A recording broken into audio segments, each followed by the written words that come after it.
Hey guys, Courtney here. I don't know if you've figured out if you've listened to AI Know-How before, but David, well, he's quite competitive. And at the end of last year, we made predictions about what would happen in 2024. And by we, I mean David. And so today's the day that we're going to find out how right or wrong David was about those predictions. So join me as we, have a little accountability and project what we think is going to happen in 2025. Hi, I'm Courtney Baker, and this is AI Know-How from Knownwell, helping you reimagine your business in the AI era. As always, I'm joined by Knownwell CEO David DeWolf, Chief Product and Technology Officer Mohan and Nordlight CEO Pete Buer. We also have a discussion with Andrew Abela about his new book, Superhabits. But first, climb out of your Aston Martin and get ready for a martini shaken, not stirred, because it's time to welcome Pete Buer to the studio for a segment we're calling Secret Agent Man.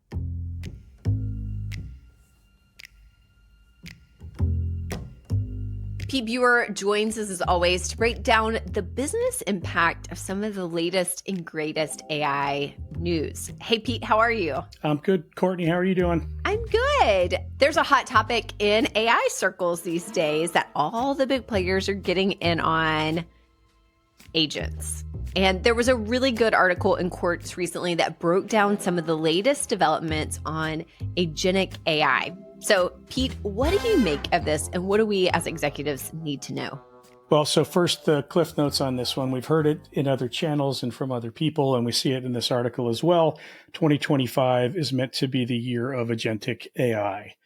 Lots of companies, OpenAI and Microsoft, referenced in the article, and among them are investing in the creation of AI agents with offerings available as soon as January, as long as they're not on a Elon Musk production deadline.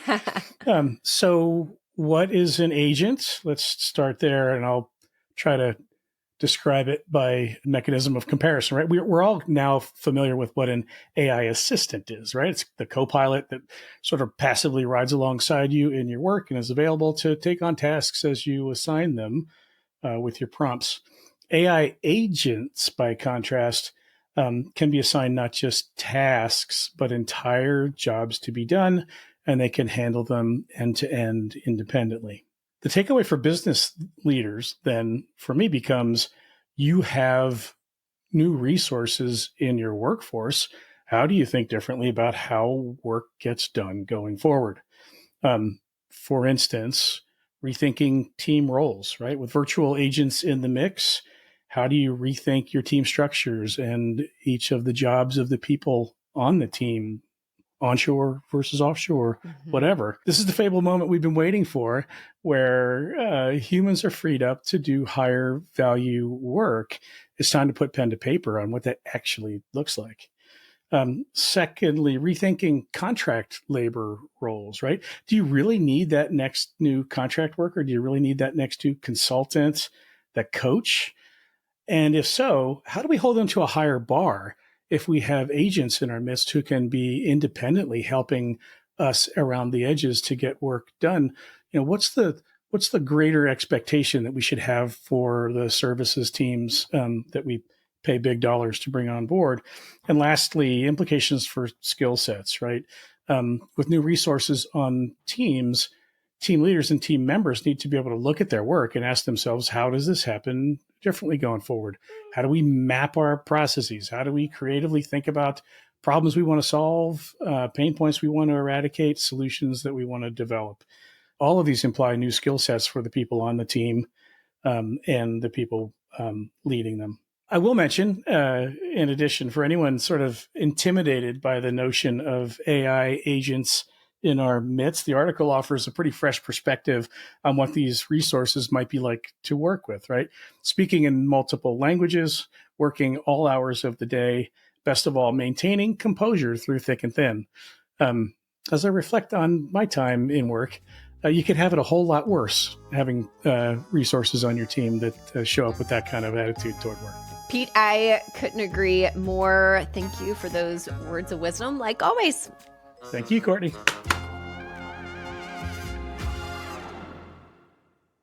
David and Mohan eat, sleep, and breathe AI. So I was really excited to talk with them recently about what they see as some of the most likely big developments in AI in 2025.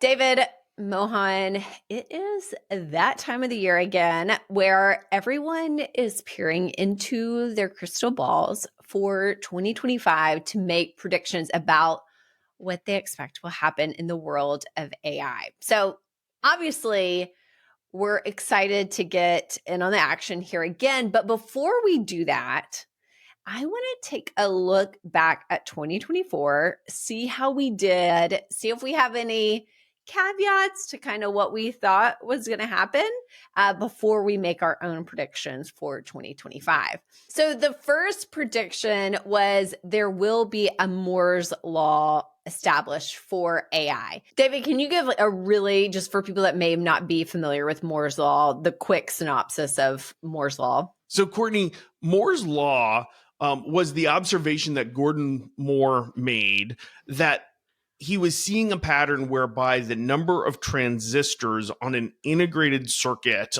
in a microprocessor would double every 2 years. That he had seen that start, and he predicted that it would continue to happen for the next 10 years. And it was proven to happen more and more. And Mohan, I think it was actually modified a couple of times from the time he first made the statement. But basically, it was about the advancement of technology doubling at an unprecedented pace. Exactly. Faster, smarter, efficient. So you could build more complex applications on the same hardware cost base. I think this is a hard one to say yes or no, but I would love to get y'all's opinion on this one. Yeah, I don't know if this one has really happened. We've definitely seen some advances, but I think we've actually seen at least what is feeling like a slowdown in progress, right? We've recently heard about the large LLM companies and how their next generation model doesn't feel like as much of a breakthrough as the previous generation was to the one before it. Now, at the same time, I've heard some recent commentary on this that's suggesting that what is actually stalled is the tests that we use to test them.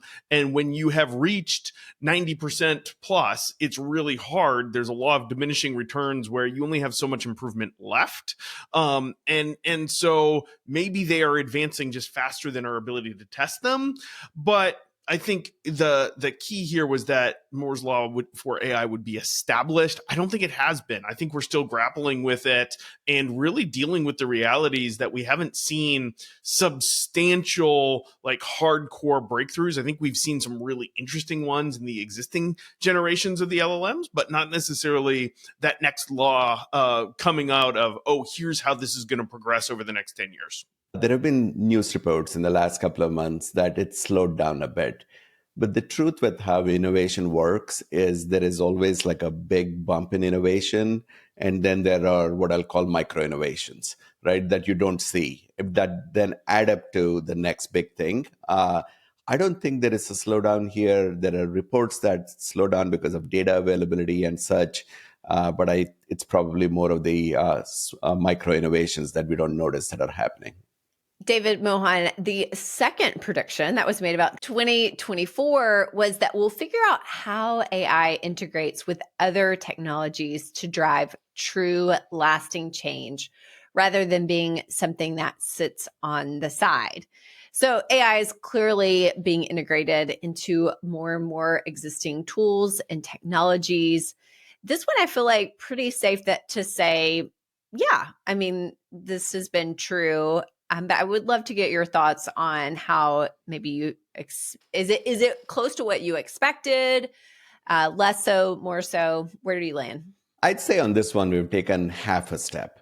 It seems like most products have like a bolt-on chat or LLM, right? It's truly not integrated into the user experience. It's more seems like a bolt-on. So there has been progress, but it's half a step rather than a full step. Yeah, I agree with that, Mohan. And I've been a little bit surprised with this. Like, I feel like we missed this. I was fairly confident that we would see the advent of true AI-first enterprise products in 2024. I expected some winners to start to appear and emerge. And I don't think we're there yet. I really don't. When I look at some of the different areas where products have come out, they don't seem breakthrough. I don't think we've seen the next level of platform company emerge. And there will be some that come out of this AI era. So I don't know, kick the can down the road. Maybe that's next year. The third prediction was we'll see the advent of the application layer of AI, and we'll see a $1 billion valuation of an application layer company in 2024. David, I think this was a correct prediction. So some notable examples of this are DevRev. This is more of a customer support software firm leveraging AI to integrate end users, sellers, support, and product teams and developers all into a single platform. DevRev secured a $100 million Series A funding round and had its valuation at $1.15 billion. Glean Technologies, which specializes in enterprise-grade AI and search capabilities, by February 2024, the company raised over $200 million in Series D funding and reached a valuation of $2.2 billion. The next one is Cognition AI, founded in November of 2023. Cognition AI developed Devon AI, which is a software developer aimed at automating coding tasks. In April of 2024, the company raised $175 million, achieving a valuation of $2 billion. So, Courtney, you know what I'd say on each of these is interesting that we started to hit them. I think Glean probably hits closest to what we were thinking in terms of that application layer. Interestingly, Cognition really technology-oriented software developer use cases. We're seeing a lot of those. Those are much more of the market than I expected. I thought we'd get to real business use cases beyond the technical side. Yeah.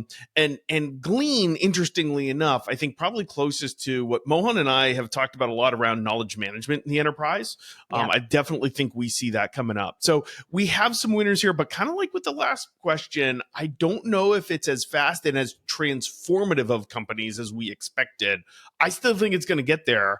I just think the application of AI is going a lot slower than the adoption of just the core use of the LLM and the hardcore technology than we expected.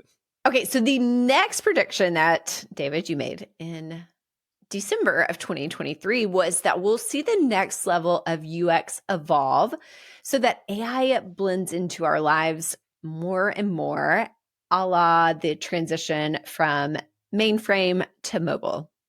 Yeah, I definitely think that it has continued to blend in and become more available in existing things versus just be this chat bot we can go off and type into. So I think it's gone along this path. Has it to the degree I thought or the way I thought? I don't know. That's a good question. I don't think it has. Until Alexa can answer my dang questions as well as ChatGPT, I don't think it has. That's good. That's like my threshold when that bar has been met. Well, but Siri does now, right? You have your new iPhone and are honestly, as much as I'm an Apple fan, Siri and I just we've never clicked. Never gotten along. So we've never gotten along. So you're working with the laggard. That might explain your perspective. It's so frustrating. Yes. Yeah, that might. I don't know. What do you think, Mohan? Yeah, I don't think this came true. Like we said, it's more looks like a bolt-on to me, right? So you look at some of the co-pilots, they have a chat interface now, right? So I don't think we saw the next level of UX yet. And the primary reason I think for that is you have to rethink the application layer fundamentally with personas as opposed to just bolting it on. And that's a hard thing to do for products that are at scale. Well, and I'll take this to the next level is I actually think we're not going to notice this until we step back 7 years back and we look back, because I actually believe the definition of user experience is changing fundamentally. Right now, we think about this as the screen and how we click, and, success in early startups is often measured by usage statistics.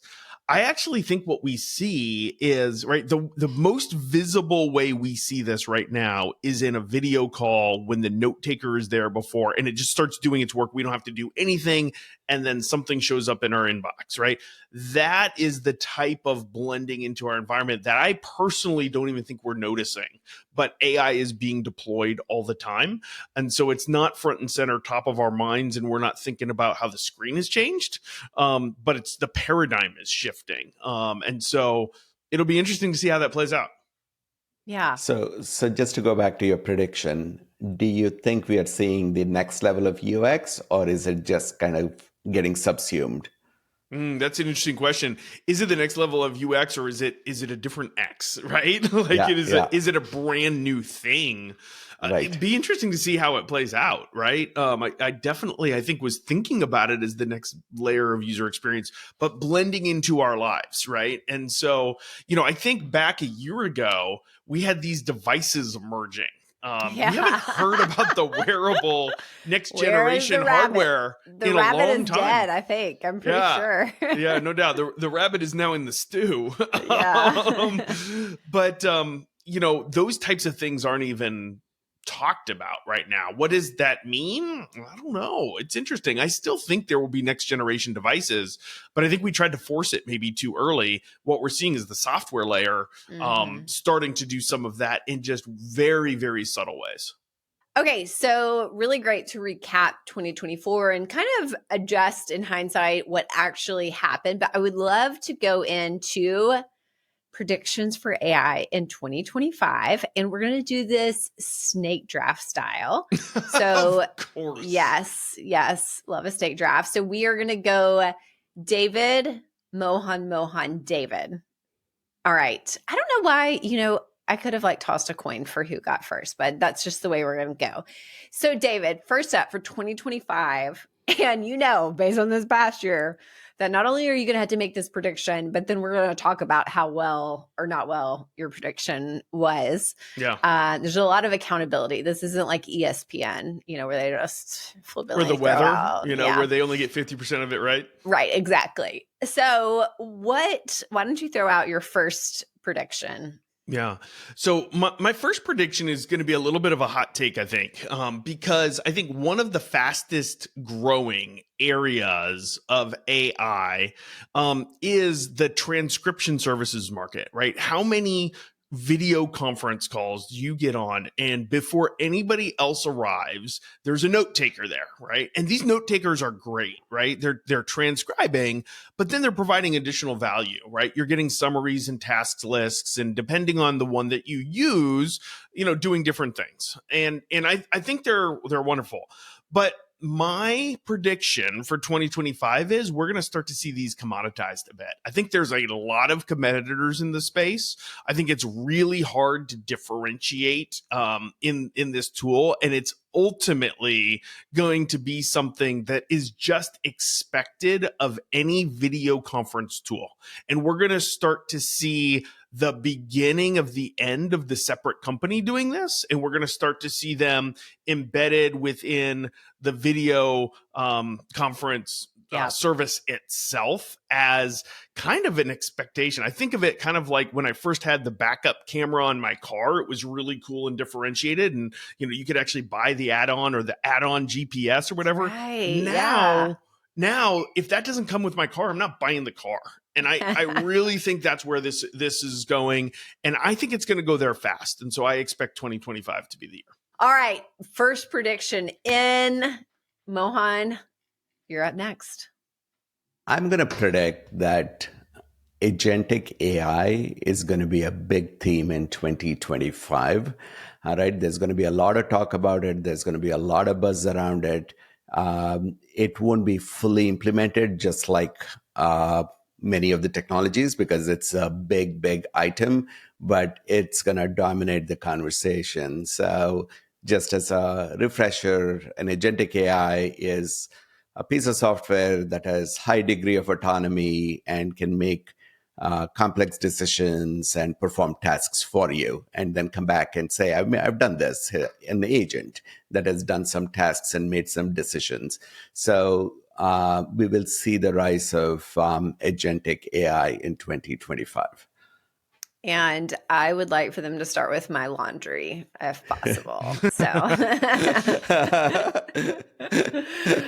love to be your first use case. I guess I need some robotics to make that happen, but that's beside the point. All right, Mohan, you get to go again, back to back. What is your second prediction?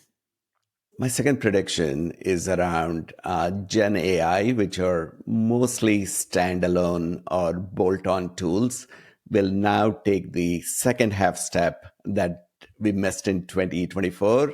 And you'll see more of the products that have been built in a native AI way, right? Meaning user experience is well integrated.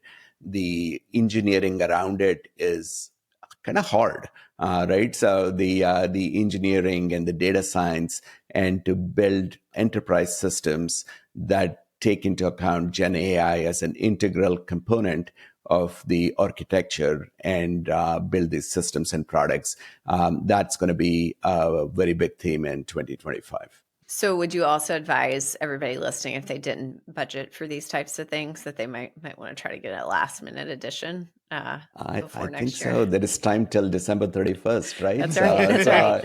And most companies don't set their budget till the end of January or early February. So you That's not true.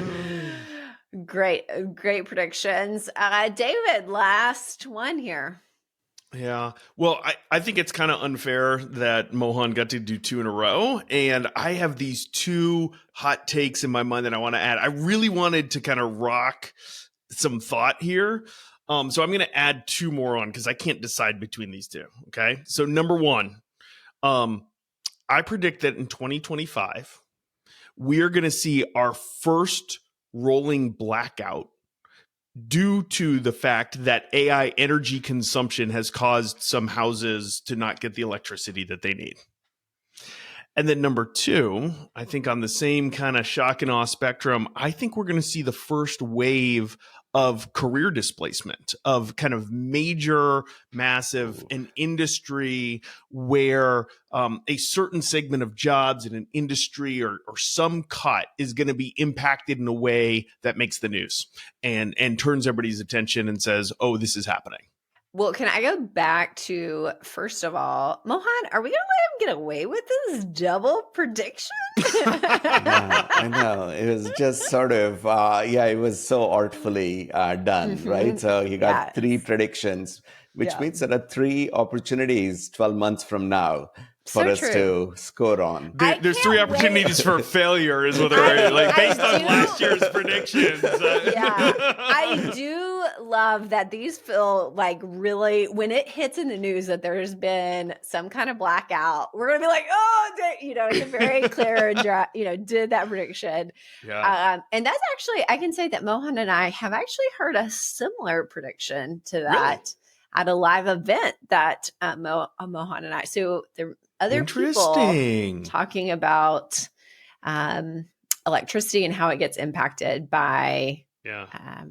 Well, I tell you, I live in the heart of all these new data centers going up in Prince William County, Virginia, right next to Ashburn, where the old hub of the world was. And I literally pass 50 new data centers almost on a daily basis. It's crazy, the number. And I just see them going up. And as soon as they come online, I'm thinking, I might be the one without electricity. I would like to extend the invitation to move to Nashville to you too. For everybody else listening, I'm sorry, it's off the table for you all. I really like both of David's predictions. The first one about job displacement, I think is going to be real in 2025. So I'd like to attach myself to that prediction and see where things go. Because the stat in my mind that I've been thinking is, Sundar Pichai recently said 25% of the code in Google is being written by AI and not by humans. Just think about how staggeringly high that number is, and then it's going to continue to grow. I mean, this would be so sad in a lot of ways that AI would displace technology workers because, it's kind of like worked yourself out of all All of you tech folks were so smart that you're now going to be the ones to folks were so smart that you're now going to be the ones to get displaced. I do think there's an element of truth there, though. I also think that the technology workers, when you're talking about using AI, have the ability to upskill themselves because they're close enough to the technology to understand it, that I think it could be one of these very traditional ones where, yes, it displaces jobs, but it's very easily creating new jobs that are adjacent. And I think of all of the career segments that have the ability to be resilient in this AI era, it is the technology workers, right? So to some degree, yes, but to a bigger degree, like I'm not really worried about those folks. Like I think they're going to land on their feet and be able to upskill. I always say that software engineers over a 35-year career need to be ready for 7 major upskills, right? So 5 years each. So this is one of those things where if you have the ability to upskill, it's going to be a fabulous future. Yeah. And this one probably counts for 2 upskills at once, right? Exactly. Did we lose David? I have no idea. Did it just we lost this camera. That's so weird. Oh, this must be the blackout that he talked about.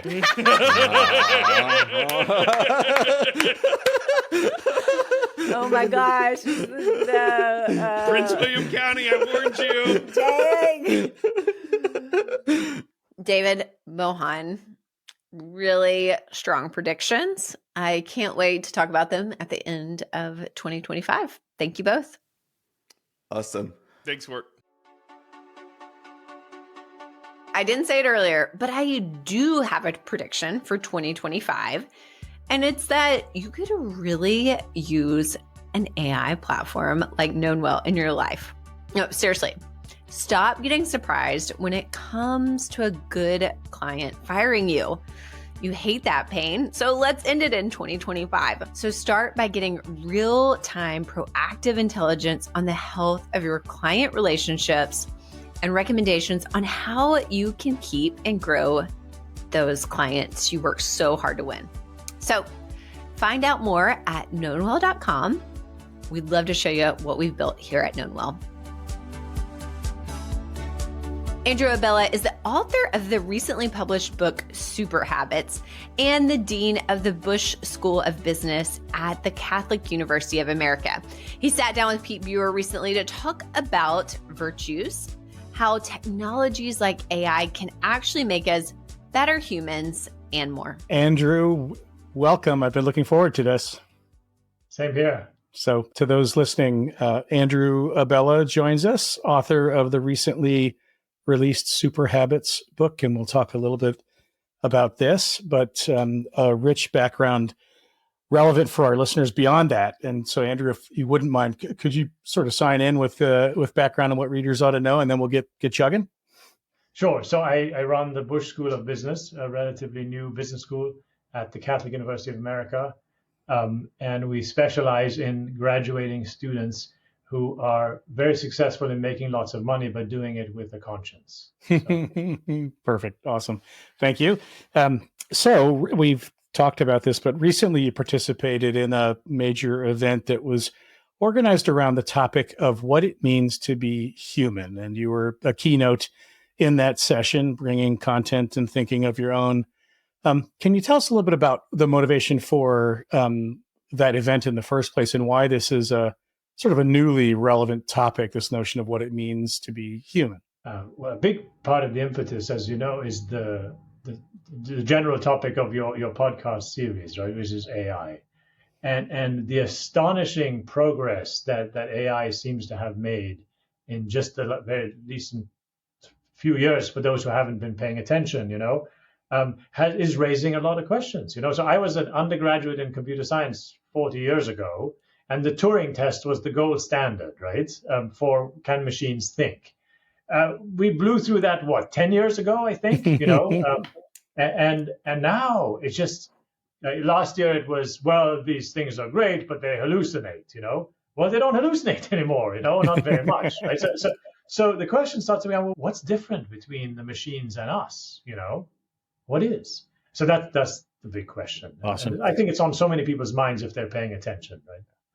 And recognizing we don't have a week for the conversation, which is kind of what we'd need to tackle it properly. Can I get your take on what it means to be human? I don't suppose it's a Douglas Adams sort of number 42 answer. How do you think about it? Right. But there is. right. That may be true also. yeah. I honestly don't have a pat answer. If I had to give you a pat answer, it would be one in religious terms. So I work at the Catholic University of America. So I'm a practicing Catholic. But the difficulty with that is it makes complete sense to somebody who shares a religious point of view, and it makes no sense to someone who doesn't. So there. I mean, it's hugely. It all comes down, I think, to the question of consciousness. What does it mean to be conscious, to be self-aware, right? The idea is that the poorest, weakest, least intelligent human being is more conscious than the most massive planet or supernova, or the most complex and best AI tool we have. There's no LLM that is aware that it exists, or that is aware of anything in that sense, Now, the difficulty comes, how do you prove that, right? Because if you ask it will tell you, So, as you say, we would need a week to really plumb the depths of this. And actually, I would be out of my depth soon enough because I'm a professor of marketing, not a philosopher. So you referenced AI, and of course, as you said, that's the focus of the podcast. As we introduced AI into the conversation, what role does AI play in our efforts to optimize our humanity? Is it a threat? Is it an enhancer? How do you see it as an actor in the mix? Like every tool, it has the potential to be both, and the stronger it is, the greater of both, right? And so the thoughtfulness is how to make sure that it is constructive and not destructive. And one way I heard, there was just a couple of weeks ago a major conference in the Vatican on AI, a number of people, scientists and others. And one of the best lines I heard coming out of it is, a good measure of good AI is that when the human being interacts with it, the human being leaves better as a result, right? I love the book in a vacuum for just guidance on how to think a little bit differently and more deliberately about how to improve ourselves day in and day out. But let's take it on behalf of the executive listener. What's the point? Why are we working so hard at these things? And how do we relate it back to the influence role of AI? The way I think about it is what this book helps us see, and the book is not about AI. We don't. No. It's about not the Superhabits. But the way you put the two things together is it helps us see what is uniquely, distinctively human, and what can AI do. So what can AI do best? So what's the comparative advantage of human beings versus AI? I had some fun discussing this with ChatGPT, looking at the different virtues, the different superhabits that make up decision making, that make up the virtue of practical wisdom. And I was asking ChatGPT, okay, so for example, goal setting. What are the advantages of human beings in goal setting, and what are the advantages of AI? And it was a really clever and insightful analysis. And then I tried to trick it, because I thought, well, one distinctive advantage of human being is we actually set the goals, like the AI just responds to the goals that we set. So I just, as a prompt, said, okay, set a goal. And it came back with a goal, but it says, this is an example of a goal. I said, no, I don't want an example. I want a goal. And it came back and said, okay, the goal of my interaction with you is to make you more successful or whatever. It's like, wow, okay, so it can set goals, So scratch that one up in terms of a human strength. But the responses that I got from AI, I think, go part of the way towards the discussion from ChatGPT. Part of the way towards the discussion, it's talking about the human ability to have intuition, to have a sort of sensitivity to nuances, a sensitivity to other human beings that AI has difficulty with. If I use practical wisdom, decision making as an example, it's always the human being who initiates, right? AI is never going to initiate except in response to something. Right, unless it's told to initiate. It came up with a goal, right? Yep. But I had to ask it to come up with a goal. I was surprised that it came up with a goal, but I still had to ask it, So there has to be a prompt to start it. Like somebody has to do something. And so the idea is, as you go through each of these virtues, you're saying, okay, what should I be getting better at to become more human, to be more successful as a human being? And in doing that, what am I leaving behind? What can I leave behind for AI to fill in? Because the collab, I think everybody who's paying attention realizes that it's the collaboration between human beings and AI that is the way forward. Right? That It's not a question of AI replacing human beings in the same way that calculators didn't really replace human beings. This is calculator on mega steroids, but nevertheless, we lose some skills, but we gain some capabilities. So my dad, when he was a young man, was a banker. Most of his life was a banker. And they didn't have calculators when he first started out. So he has this incredible ability to scan a line of numbers and just add them up all in his head. Now that's a great party trick. It's not particularly useful. It was very useful back then, but I don't feel bad that I can't do that and my kids can't do that. They can do other things. One last question before we dismount, and it's a two-parter. As you look to the future in the way that we've described it, how work changes and how the role of the human in work changes, what makes you nervous and what are you most excited about? Nervous is the pace of change. There's a lot of stuff that we didn't anticipate, can't anticipate, and there are always rogue actors. I think it was Reinhold Niebuhr, who's a Protestant theologian, who said that the Christian doctrine of original sin is the one that is most empirically verifiable. That's the doctrine that says we are good but flawed. Just look around. There's just a lot of bad people out there, or people doing bad things, sometimes accidentally, sometimes intentionally, And so any tool magnifies human power. AI is going to magnify human power tremendously. So what worries me is the harm that could be done by malicious folks. I am not worried for a second about AI taking over the world. I am really worried about people, malicious bad actors, using it to do devious things. Yep. Okay. What am I optimistic about? I'm optimistic about human flexibility.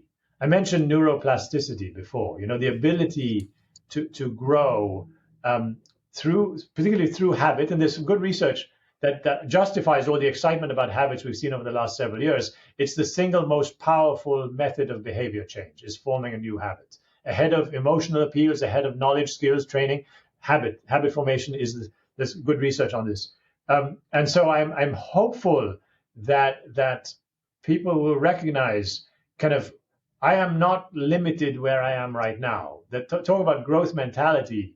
We all have the ability to be, we talk about our best selves, like the best version of ourselves is usually so far ahead of us that we have no clue until we start trying to grow into that, and then you add the technological supports that we're creating. Right. It could be terrific, Yeah.